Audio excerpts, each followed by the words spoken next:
പടയണി ചിന്തകളിലേക്ക് സ്വാഗതം. ഞാൻ ഭാഗ്യനാഥ് എഴുമറ്റൂർ.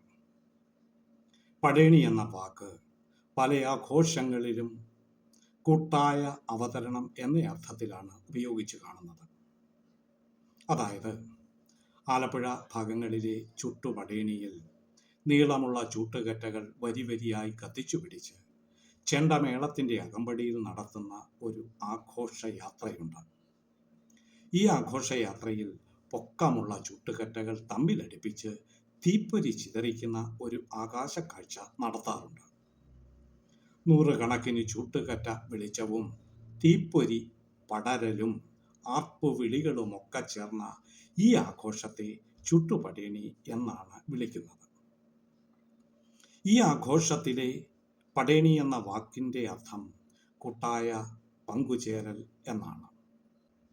കേരളത്തിൽ കരപ്പടയണി, കോലപ്പടയണി, ഊരാളിപ്പടയണി, വേലപ്പടയണി, നീലംപേരൂർ പടയണി എന്നിങ്ങനെ പല പടയണികളും ഉണ്ട്. കൂടാതെ അമ്പലപ്പുഴ ക്ഷേത്രത്തിൽ ഉത്സവത്തോടനുബന്ധിച്ച് നടത്തുന്ന ഗണപതിക്കോലം എഴുന്നള്ളിപ്പും പടയണിയും എന്ന ചടങ്ങും ഇരട്ട ഗരുഡനും പടയണിയും എന്ന ചടങ്ങും ഓരോ ദിവസങ്ങളിലായി നടത്തി വരുന്നുണ്ട്.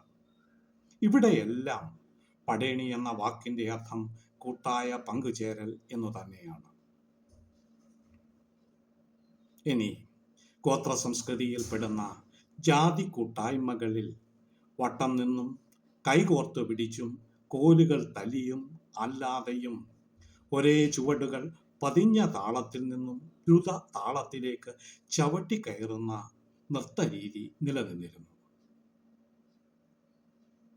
ചുവടുകളിലുണ്ടാകുന്ന താളമാറ്റങ്ങൾ തുള്ളൽക്കാരിലും കാഴ്ചക്കാരിലും ഒരാവേശം പടർത്തുന്നു. ഈ ആവേശമാണ് ഈ കലാരൂപത്തിൻ്റെ ആനന്ദം.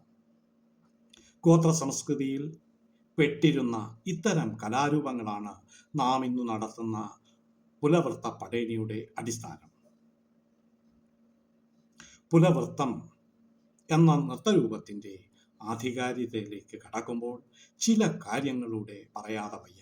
അതായത് ക്രിസ്തുവിന് മുൻപ് 5-ാം നൂറ്റാണ്ടിലും 7-ാം നൂറ്റാണ്ടിലും ഇടയിൽ എഴുതപ്പെട്ടു എന്ന് വിശ്വസിക്കുന്ന തമിഴ് വ്യാകരണ അലങ്കാര വൃത്ത ഗ്രന്ഥമായ തൊൽക്കാപ്യത്തിലെ ചില വിവരണങ്ങൾ നാം എടുത്തു പറയേണ്ടതായിട്ടുണ്ട്. അതായത് തൊൽക്കാപ്യത്തിൽ 1603 സൂത്രങ്ങളാണ് ഉള്ളത്. തമിഴ് ഭാഷയുടെ അടിസ്ഥാന ശാസ്ത്രങ്ങളെ പറ്റിയുള്ള ഈ വിവരണങ്ങൾ തന്നെയാണ് മലയാള ഭാഷയുടെ വ്യാകരണത്തിനും അടിസ്ഥാനമായിട്ടുള്ളത്. തെക്കൻ തിരുവിതാംകൂറിൽ ജനിച്ച തൊൽക്കാപ്യർ എന്ന വ്യക്തിയാണ് ഈ ഗ്രന്ഥത്തിൻ്റെ രചയിതാവെന്നാണ് ഇന്ന് വിശ്വസിക്കുന്നത്. തമിഴ് ഭാഷയുടെ നിയമങ്ങളെപ്പറ്റി പ്രതിപാദിക്കുന്ന പല സൂത്രങ്ങളുടെയും അവസാന ഭാഗം തീരുന്നത് എന്മനാർ പുലവർ എന്നു പറഞ്ഞുകൊണ്ടാണ്. എന്മനാർ എന്ന വാക്കിൻ്റെ അർത്ഥം ഇങ്ങനെ പറയുന്നു എന്നാണ്. പുലവർ എന്നതിൻ്റെ അർത്ഥം പണ്ഡിതർ എന്നുമാകുന്നു. അതായത് പണ്ഡിതർ ഇങ്ങനെ പറയുന്നു എന്നർത്ഥം. തൊൽക്കാപ്യം എന്ന കൃതി സംസ്കൃത സ്വാധീനമില്ലാത്ത ശുദ്ധ തമിഴിൽ എഴുതപ്പെട്ട ഒരു കാവ്യമാണെന്നും നാം അറിയണം. നാം അറിയുന്ന പുലവർ പാട്ടും പുലനൃത്ത പാട്ടും പുലപ്പാട്ടും ഒന്നാണെന്ന് കരുതിയാൽ ഇവ പണ്ഡിതരുടെ പാട്ടുകളാണെന്നും പറയേണ്ടി വരും. സ്വരാക്ഷരങ്ങളിൽ ക്രമപ്പെടുത്തിയ, അതായത് ആ മുതൽ ഔ വരെയുള്ള അക്ഷരത്തിൽ തുടങ്ങുന്ന 14 പുലനൃത്ത പാട്ടുകളുടെ യഥാർത്ഥ അർത്ഥത്തിലേക്ക് കടക്കുമ്പോഴാണ് ആധ്യാത്മികതയുടെ ഗഹനതകൾ പേറുന്ന കവിതകളാണിതെന്നും പണ്ഡിതരുടെ കവിതയായ പുലനൃത്ത പാട്ടുകൾ കർഷകന്റെ പണിപ്പാട്ടീണത്തിൽ ഒരുക്കിയ പാട്ടുകളാണെന്നും തിരിച്ചറിയാനാവുക. ഇന്നും പഠനത്തിന് വിധേയമാക്കാതെ അർത്ഥത്തിൻ്റെ അഗാധതലങ്ങളെ തിരിച്ചറിയാൻ ശ്രമിക്കാതെ പോയ പാട്ടുകളാണ് സ്വരാക്ഷരങ്ങളിൽ തുടങ്ങുന്ന പുലനൃത്ത പാട്ടുകൾ.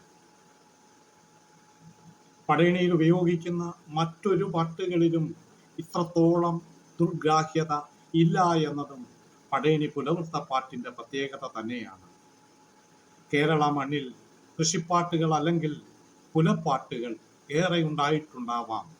എന്നാൽ പടയണിയിലെ പുലനൃത്ത പാട്ടുകൾ പുലവർ പാട്ടായ പണ്ഡിതരുടെ പാട്ടു തന്നെയാണ്.